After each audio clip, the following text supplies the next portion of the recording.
No, I spent the day with my 5-year-old daughter. She's got an incredible imagination. We were playing house today. And she said to me, let's pretend you're the daddy, only you have a job. We moved from New York to Boston 2 years ago when we found out that my daughter's daycare center was controlled by the mob. That's right, 2 days late with the tuition, they broke her Legos. It's a tough town. I love working in Los Angeles. I get to spend some time with my grandfather when I'm here, although he doesn't realize it. Poor guy's 103 years old. Has no idea who he is, where he is. I saw him at the home this afternoon. I'm leaving his room. He says, come here, I gotta tell you something. I was in the kitchen with Dinah. My aunt passed away, and she was cremated, and we think that's what did it.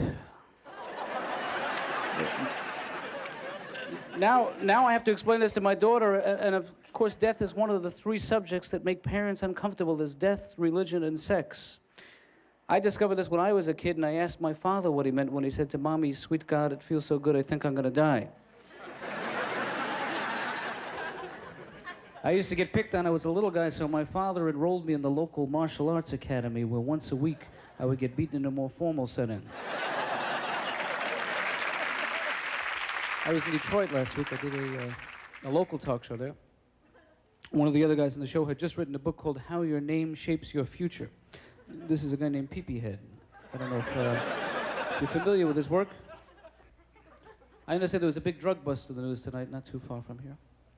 I have a theory criminals want to get caught. The reporter said 18 of the 20 suspects arrested are known to have organized crime ties.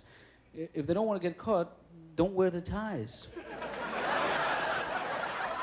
I got into a very morbid conversation last night with a construction worker, a local bar. Big guy. I said to this guy, look, you hear the sirens go off? The missiles are on their way. You've got 20 minutes to live. What are you going to do? He said, I am going to make it with anything that moves.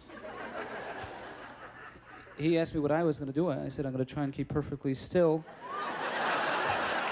So we finally gave in, my wife and I. We broke down. We bought a VCR. I think we're the last Americans now to own a VCR.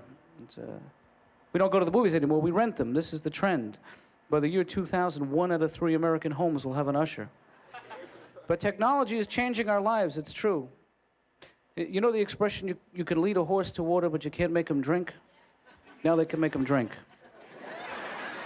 Those Japanese.